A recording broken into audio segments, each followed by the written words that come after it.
لا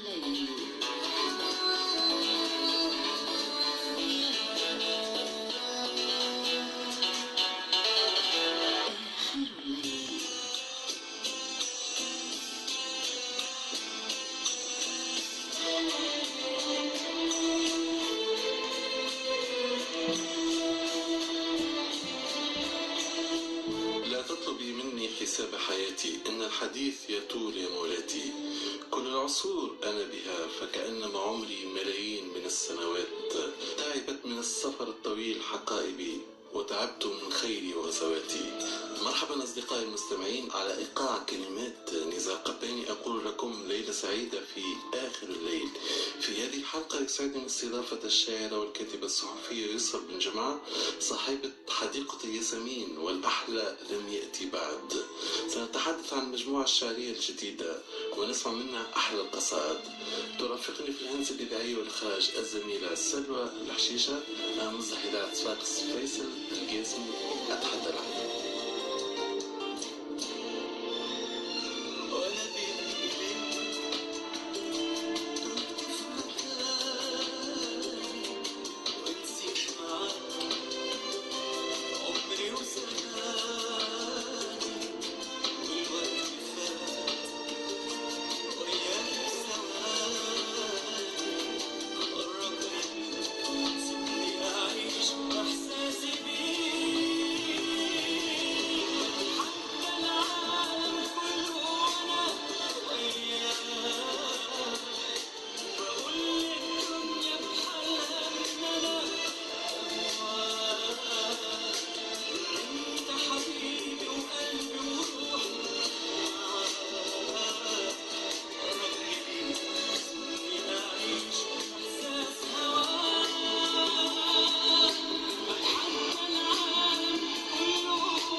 في العتمة. أيها المارد الساكن فيا، تحرك قليلا، فإني سئمت مواء السكك البعيدة على جدران بيتي، وكل ورود الحديقة أكلتها قطط المزابل، وأنا لم أحب القطط يوما، ولم أعتد بعد صراخ النوافذ حين تفتح عنوة على أبواب قلبي. مسيجة كل المقابر في بلادي برائحة الخيانات العالقة على أفواه الموتى، وكل الذين ما زالوا على قيد الوفاء أكلتهم يد النقرس الوطني.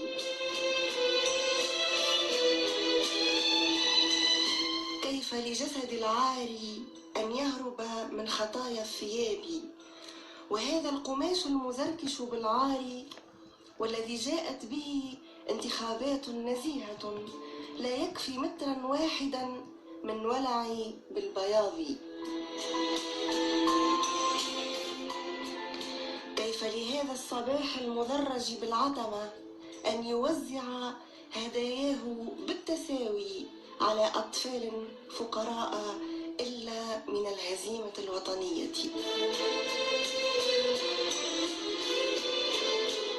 لا نعوش تكفي في بلدي لنواري جميع الأموات، ورائحة الموت تشبع جوعي لدمي.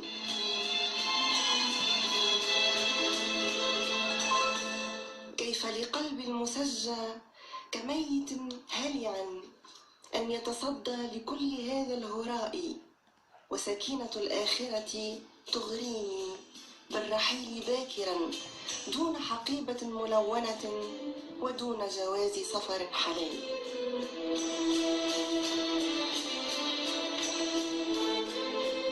كان هذا صوت الشاعرة المبدعة يسر بالجمع ضيفتنا هذا المساء في آخر الليل. مرحبا يسر. مرحبا أستاذ فيصل، سعيدة جدا بوجودي معكم الليلة، وإن شاء الله تكون سهرة ممتعة ورائقة للجميع. نعم. كيف نقدم الأستاذة والشاعرة يسر بالجمع؟ لمن لا يعرف يسر بالجمع؟ هو طبعا الاسم متواجد منذ 3 عقود، لكن بما أن الإعلام يقتصر على بعض الأسماء فقط، يعني يكون هذا التواجد متواضعا جدا. أنا كان لي حوارات عديدة في إذاعات عربية في تونس وخارج تونس بعد إصداري لمجموعتي الشعرية الأولى سنة 2012 وهي بعنوان حديقة ياسمين. نعم. ثم أيضا بعد إصدار المجموعة الشعرية الثانية الأحلى لم يأتي بعد، كان لي حوار مع عديد الصحف والإذاعات، لكن ربما اتجاهي للمقال الصحفي أضاع قليلا أو عديدا من الفرص للتواجد على الساحة. أنت كتبتي في الصحافة التونسية والصحافة العربية. نعم. لو تحكينا عن هذه تجربة الكتابة الصحفية. هي تجربة متواضعة طبعا. نعم. أنا كتبت في جريدة الشروق لمدة 5 سنوات. نعم. كنت أكتب في الصفحات الثقافية، ثم اتجهت للمقال السياسي، والآن أشتغل مراسلة لعديد الصحف خارج تونس. نعم. في العراق، في مصر. يسر بالجمع الشاعرة، كيف تقدمين نفسك كشاعرة كمبدعة في هذا الوسط الذي نعيشه الآن؟ لست شاعرة. نعم. أنا أحاول فقط ألا أنتحر. لكنك إلى حد الآن أصدرت ذات مجموعة شعرية. أي، هي محاولة لإيجاد حياة في المجاز. نعم. أفهم من قولك هذا أن لك موقف على الساحة الشعرية في تونس. هي الكتابة موقف، الشعر موقف، والكتابة موقف، والرسم موقف، والتمثيل موقف. كل نوع من أنواع الإبداع الإنساني موقف. نعم. إذا لم يكن الشعر أو الكتابة موقفا فالتاريخ لن يتذكره. نعم. يعني الكتابة التزام قبل كل شيء. وإصدارك الأخير أثار زوبعة قبل أن ينشر بشكل كبير في المكتبات من خلال العنوان ليتني عالم. صحيح. نعم. كيف تقدمين هذا العمل ولماذا هذا الاختيار لهذا العنوان الغريب نوعا ما على المجموعات الشعرية عادة؟ ممكن القارئ العادي يعتقد أن العنوان غريب، لكن النقاد أو الكتاب أو الذين يتعاملون مع اللغة يوميا لا مشكلة لديهم مع اللغة. من لديه مشكلة مع اللغة لا يمكن أن يكون كاتبا أو مبدعا. في لسان العرب اللفظ موجود. نعم. ومذكور بأكثر من تفسير، فيها الجرأة، فيه الخروج عن العادة، فيه بيع الأشياء الثمينة لدى الشخص أو لدى الإنسان. العنوان تمني شيئا مستحيلا. نعم. أن تتمنى أن تكون مثل أغلب، إن لم أقل كل لأني لا أحب التعميم، لكن أغلب المواقف السياسية سواء كانت شخصية أو جماعية أو حزبية أو سياسية تميل نحو البيع. الأشخاص يبيعون مواقفهم من أجل المال. نعم. بطريقة رخيصة. بطريقة رخيصة جدا. نعم. الدول تبيع استقلاليتها من أجل توفير اقتصاد بين معقفين طبعا. نعم. أغلب الحروب قامت على منطق البيع والشراء. أنا أبيع موقفي وأنت تشتري، والثمن دائما يتراوح بين الفكري والمادي. يعني العنوان ليس غريبا، نحن نمارس هذا العهر منذ قرون. الإنسانية كلها تمارس هذا العهر بشكل أو بآخر، تحت غطاء شرعي أو قانوني أو ديني أو سياسي. فلا أرى أن العنوان فيه مشكل أو. يتواصل حوارنا في آخر الليل مع الشاعر والكاتب الصحفي يسرى بن جمعة. ماذا ستقرأين لنا ولنا مواصلة لهذا الحوار الشيق معك؟ سأقرأ أحد قصائد المجموعة الجديدة. نحو الذات.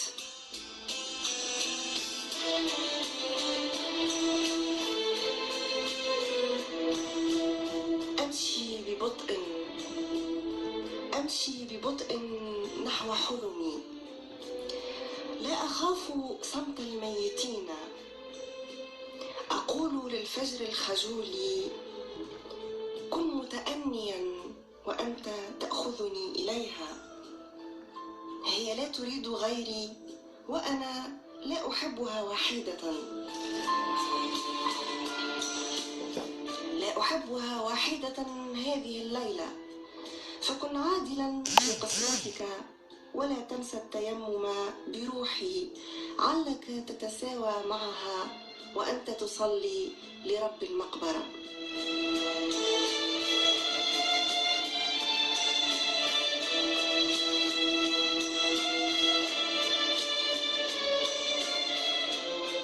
مرآة تقرر الرحيل.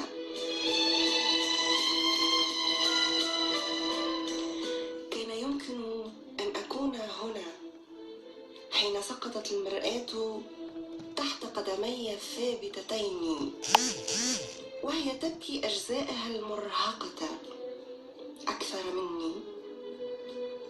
أين أنا الآن؟ قالت المرآة باكية. هل ستذكرينني حين أرحل شظايا؟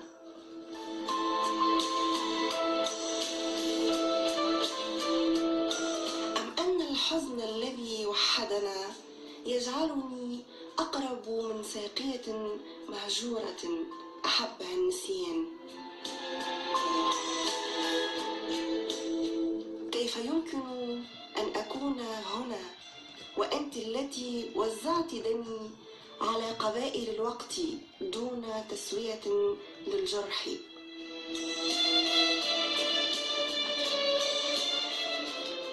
من أين لك هذا القلب الحافي من الصدمة؟ وكل الفرسان ماتوا فجأة على شرفة أسئلتك دون أن يجدوا الوقت الكافي للنطق بالشهادتين.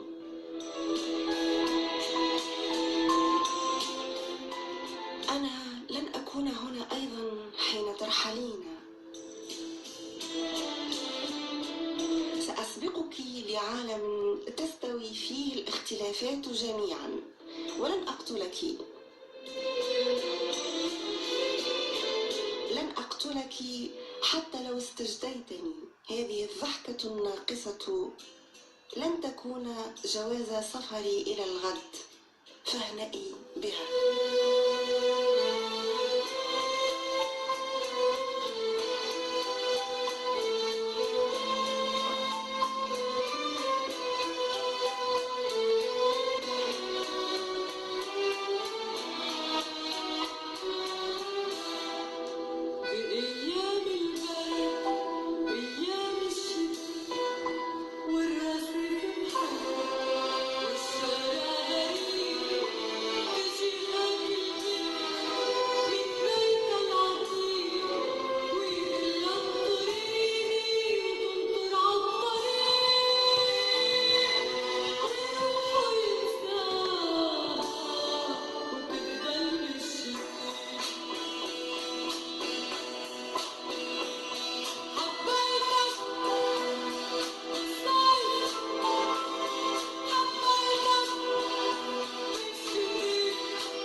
الأرض لكم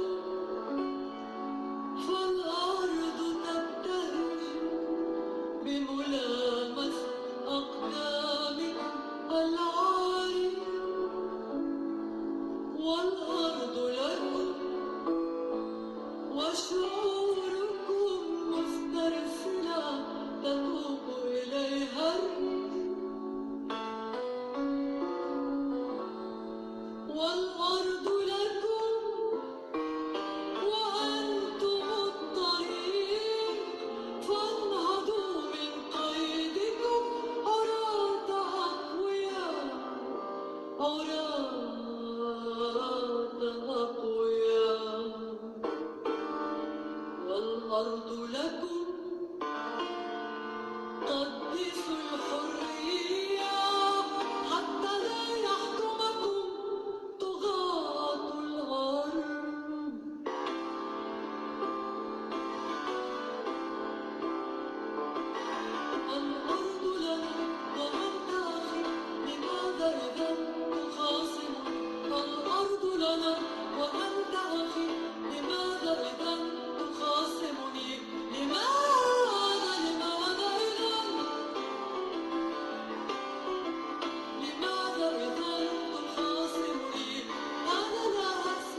ومن لا يحب فيروز. نعم. نعود أسألك حول الواقع الشعري في تونس، كيف ترين المشهد الشعري بالذات؟ المشهد الشعري في تونس معقد جدا. كل الناس أصبحت تكتب الشعر، حتى الذي بدأ حياته الكتابية إن صح التعبير بالنثر أو في الصحافة ظل الطريقة وذهب يكتب الشعر، وكأن الشعر ذلك الحمار الذي يركب في كل وقت وفي كل مكان. برأيك هل هذا استسهال لتجربة الشعر؟ هو استسهال وعدم احترام للذات قبل كل شيء. نعم. كتابة الشعر ليست قرارا يمكن لأي كان أن يتخذه. ينام في الليل ويقرر أن يقوم صباحا ليصبح شاعرا. هو إما أن يجد نفسه تحت سيطرة القصيد أو لا. يعني أنا لا أتذكر كيف كتبت أول قصيدة، كان عمري تقريبا 10 سنوات، وكنت أتابع البرامج الليلية للإذاعات العربية. أتذكر جيدا كيف أعلنت إذاعة فارسوفيا القسم العربي على مسابقة في الشعر، فأرسلت قصيدا قصيرا، وفوجئت بعد مدة بأني ربحت الجائزة الأولى. طبعا هي مسابقة للأطفال، فالجائزة كان لها تأثير كبير. أكيد، والدليل على ذلك أنني ما زلت أتذكر التفاصيل. يعني قلت لك كان عمري 10 سنوات، لم أصدق يعني فزت. لم أصدق أني فزت بالجائزة الأولى، وكان عبارة على أشياء من الحرير. هي الجائزة أهميتها في رمزيتها، أهميتها بأن هناك في مكان آخر من العالم شخص يهتم بما قلته وما كتبته. اهتم بما كتبته وأنا طفلة، ولا أتذكر كيف كتبت القصيد الثاني والثالث والرابع إلى أن أصبحت مجموعات شعرية. وأتذكر حتى تفاصيل الكتابة، يعني أكون في حالة عادية وأدخل في عالم آخر وأجد القصيد نزل لوحدي. يعني لست أنا من يهيئ هذه الكلمات أو ينظمها، أو هو الشعر طبعا ليس بناء للحروف. نعم.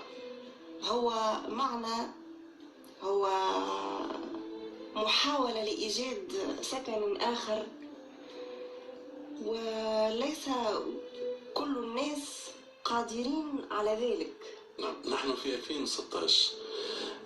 في هذه السنوات تعدد المشهد الإعلامي، تعددت القنوات الإذاعية الخاصة والعامة، تعددت القنوات التلفزيونية بشكل مهول، لكن هناك تجاهل كبير للمثقفين والمبدعين والشعراء. برأيك؟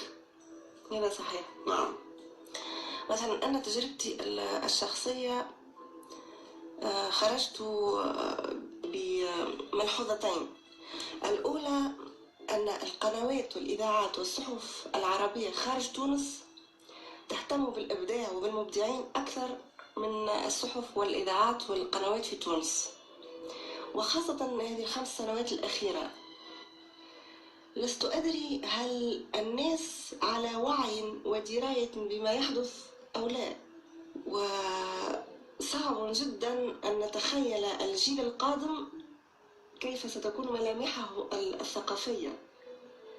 البرامج التي تذاع لا قيمة لها. أنا تأتيني دعوات من سوريا ومن العراق ومن بغداد لكي أقول الشعر، وتأتيني دعوات من مصر، يعني من جهات محترمة جدا، من اتحاد الكتاب بصفتي عضو في اتحاد الكتاب في تونس. من الصحف التي أكتب معها يريدون أن يعني يتحدثوا معي. أجروا معي أكثر من 15 حوار. في تونس اللامبالاة هي القانون الرسمي.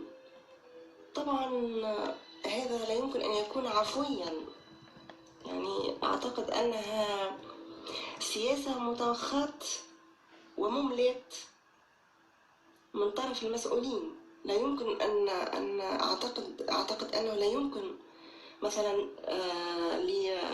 لوزير الثقافة أن يكون راضيا على هذا الوضع، وهو فنان ومبدع، وخصوصا أنه مبدع.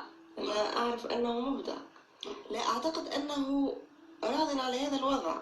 يعني حين أكرم خارج بلدي وأنال جوائز وتأتيني دعوات لا حصر لها لكي ألقي الشعر في مصر وفي العراق وفي الأردن، وفي تونس يقع التجاهل كليا إلى درجة أني قاطعت كل الأنشطة الثقافية وكل التظاهرات الثقافية.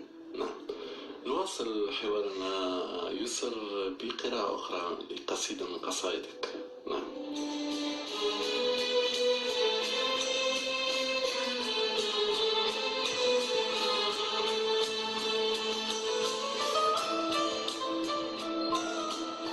صياد المرجان الأخرس. لا تخبر البحر عن عدد المراكب الهاربة من ميناء الوقت، قد يذيع بوصلة السمك القابع في جوفه، ينتظر ولوج الضوء. لا تطرق الأبواب المفتوحة على الملح، كل الصيادين ذهبوا ليناموا مع نساء غريبات، إلا صياد المرجان الأخرس ذهب ليتغزل بموجة غاضبة، كان حافيا وحبات الشاطئ الحارقة تلسع قلبه.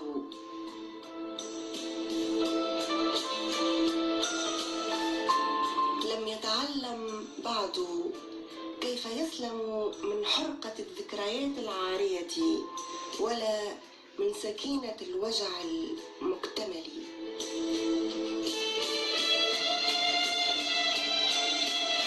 ونستمع إلى الفنانة الفلسطينية ريم البنا، سقوط الليل.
في آخر الليل معكم سلوى الحشيشة في الهندسة والإخراج الإذاعي فيصل القاسمي.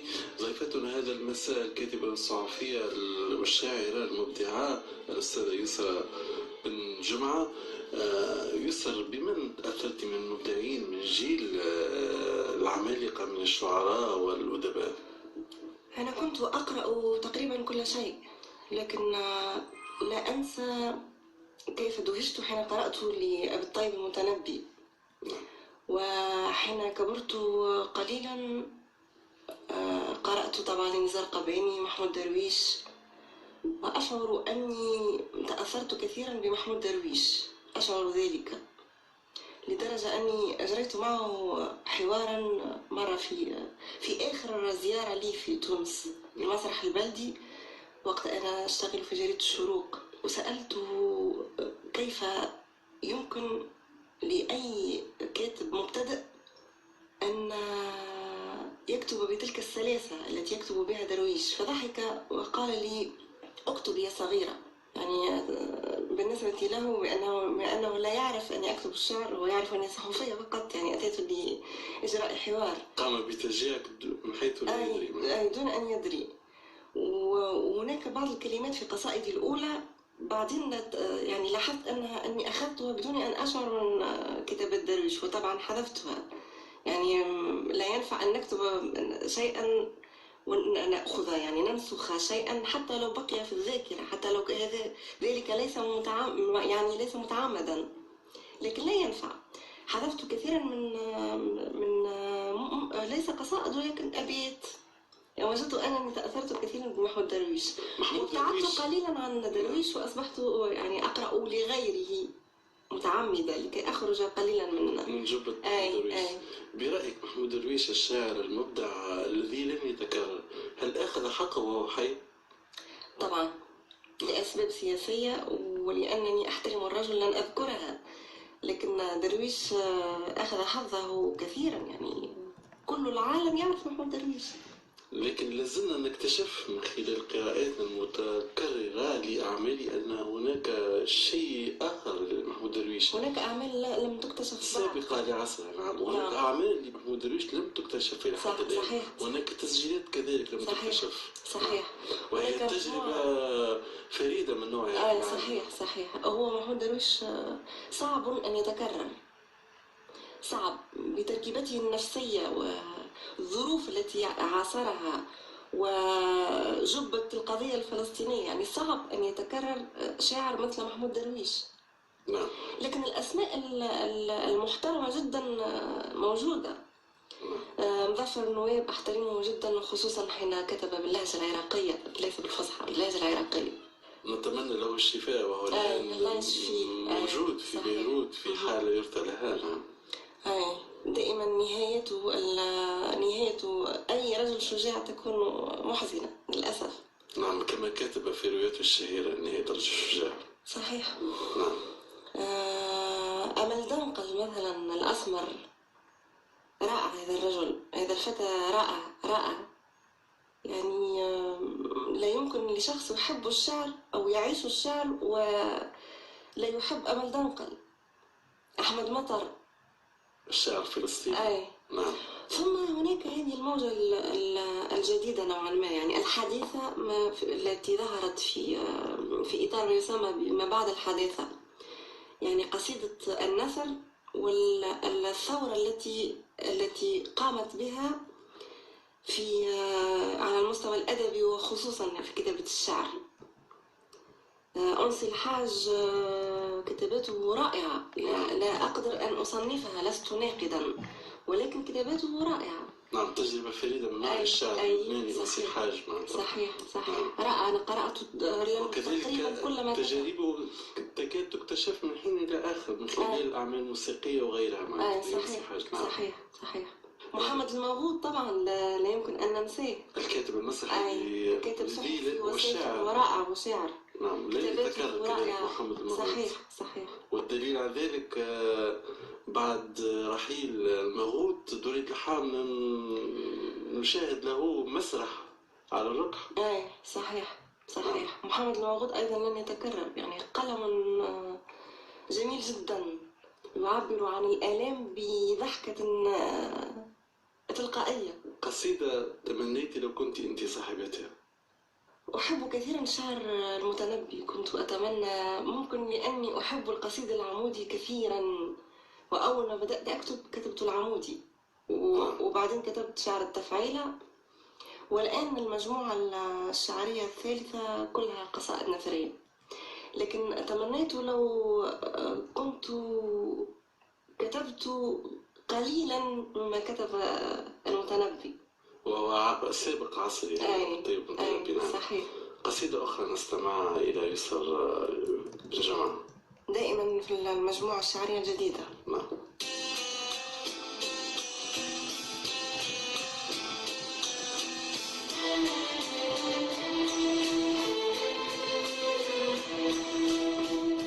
رحلة خلف وهم،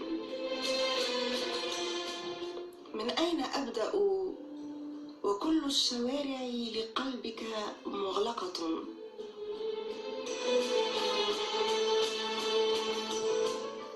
والريح تعوي خلفنا كذئب نهم، كذئب نهم أذاع بوصلة التلاقي بين شفتين جائعتين. من أين لك كل هذا الرحيل، وخطواتي واقفة كساعة معطبة مذ غادرت حائطي.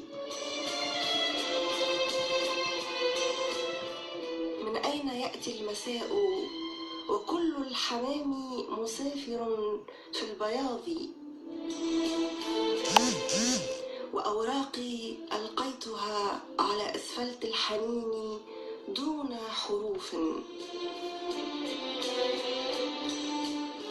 فكيف لي يا أنت أن أكتب واللغة مسافرة في عينيك، كلما بحثت عنها أضعتك. الاختيار الموالي للفنانة الفلسطينية منال موسى تغني لكاظم الساهر سلمتك بضل.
طفل جائع أشعر بالخجل.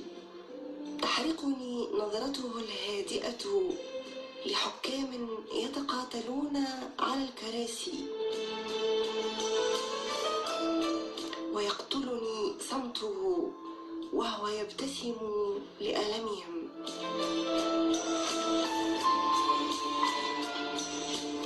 يا حكام المنطقة السوداء، ادخروا شيئا من بياض أكفانكم لما بعد النظرة.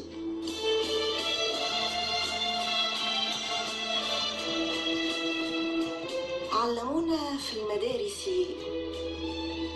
كيف نحيا صامتين، نشهد قتل البريء ونصفق للقتلة. علمونا كيف نصبح سفلا،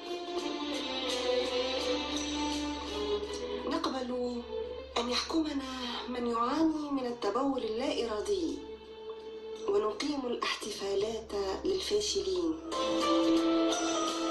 نستحق الرجم كل يوم مرتين، مرة حين ندفن شهداءنا وهم يتنفسون، ومرة حين نتركهم وحيدين في المقبرة.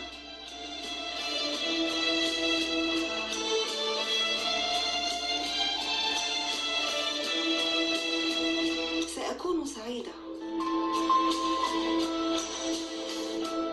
اليوم سأقلد النافذة، سأفتح قلبي على مصراعي وأعانق الهواء الهارب من الغرفة. سأشرب نخم الحمام الذي رفض الدخول. سأشرب نخم الحمام الذي رفض الدخول وأضحك من السرب المار فوق بيتي. ألا يكفي هذا لأكون سعيدة؟